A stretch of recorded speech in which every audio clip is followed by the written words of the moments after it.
Hi mga karagkarag! Welcome back to my vlog. Isang magandang umaga sa inyong lahat. Mula mula dito sa Lasak City. Huwag kayong mabigla sa ating menopausal fashion destruction look. Di ba nakakatakot si Kuragan? Dahil matakot din kayong mga karagkarag. Sa latest na mga chika ngayon, mga pa-intriga na pinag-uusapan, pinagchichismisan ng mga active na mga chismosa at mga chismosa natin, mga taga-takos. Of course, doon na naman ako napadpad sa aking pagka-chismosa. At hindi pwedeng hindi natin ito palagpasin. Dahil nakakatawa, nakakaloka, at nakaka-drain ng cell membrane yung kabubuhan nila. Yes, kabubuhan mga karag-karag. Ito na nga, teka lang mo, plaster lang ko.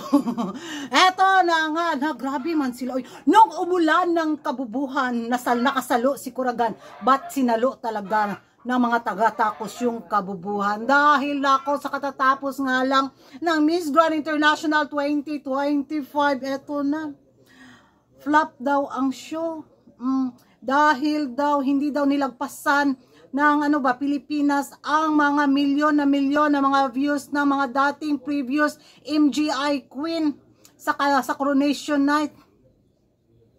Naka 10 million views ang MGI 2025. So yung mga ibang Queen sa kanilang Coronation Night noong 2024 umabot ng 17 millions, may 13 millions, mga ganun ba na mga numbers bitaw sa views.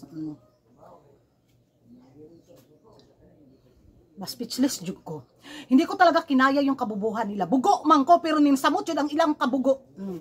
Paano nila ikukumpara yung MGI 2025 ng ilang araw lang pero umabot na ng 10 million views kumpara doon sa mga MGI previous queen na ilang taon na manalo?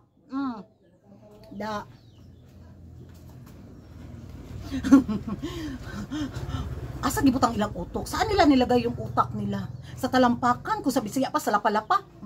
Hindi ko alam kung mga bugo siguro yun silang mat or unsabak ka or sinadya lang talaga nila yung kabubuhan nila.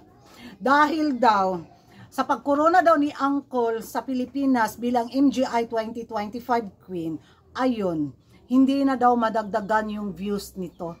Hindi daw kayang musuan ng pins ang mga views ng mga previous MGI Beauty Queen. So it means crowning Philippines as Miss Grand International 2025, it's not worth it. Worth it ba? Pronounce it correctly, Kuragan. Worth it. Ganon. Malulugi daw si Uncle sa kanyang negosyo.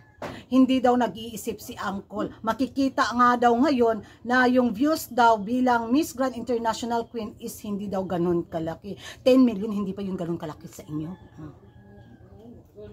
Suya lang jud mo. Gigil lang talaga kayo. Isa lang talaga yung magiging reaction ko nito. Mapakanta talaga ako ng why, Delilah. Nga. Magmatik-matik pag gani mo. Di pa mo kabalo. Yung magmatik-matik kayo ba, yung gagamitan pa kanyo ng mat bitaw, tapos hindi pa rin kayo marunong mag-compute. Ay, wala dyan. Mga bogo, you're so... Sa English sa bogo. So, hindi ko lubos maisip mga karag-karag kung paano nila, inano bitaw yung numbers? From nanalo si Vietnam, sunod ni Vietnam, sino ba yun? Tapos, ikukumpara nila ngayon na ilang araw lang ng Miss Grand International 2025, umabot ng 10 million kumpara doon sa mga taon na nagdaan sa mga ibang beauty queen. Kung matandaan natin, umabot ng more than 1 million viewers sa pa-live ng Miss Grand International 2025. Parang yata umabot ng million yung mga viewers doon sa live. Tapos ito nga yung total ngayon na ilang araw lang umabot ng 10 million. Nako, pag malagpasan ng Miss Grand International 2025 yung views ng mga kandidata na mga dating previous beauty queen sa MGI, katawan dyan ako sila pinatuwan, magtambling-tambling dyan ko sa kakatawa mga karag-karag. Sana umabot ng more than 18 million views yung pa-crowning moment ni Maring Ima. Dahil yung nila ngayon, yung 17 views daw nung kinoronahan si Maring Rachel Gupta, hindi daw yung kayang labangan because yun daw yung pinaka-history ng views ng Miss Grand International pageant. Dahil daw kay Rachel Gupta din. Kaya ganun daw kalaki yung views na nakuha dahil very authentic daw yung crowning moment ni Maring Rachel Gupta, which is hindi daw ito kayang lagpasan sa taon na to. Abang na lang tayo. Ilang araw pa lang, malayo pa ang next year. Mga bugo! Mga bugo! Ay, ambot lang Jod. Yan na mga karagaragan, ano yung magiging reaction ninyo tungkol nga dito sa pagkumpara nila sa views ng Miss Grand International 2025 kumpara sa mga previous views ng mga crowning moment ni sa pageant ni Uncle. Ano magiging reaction yung mga karagkarag? Comment down below sa mga major of math dyan. Sa mga matatalino sa mga math dyan. It's time to shine. Mag-ingay tayo sa comment section, at kung hindi ka pa nakapag-subscribe sa YouTube channel ko, don't forget to like and subscribe.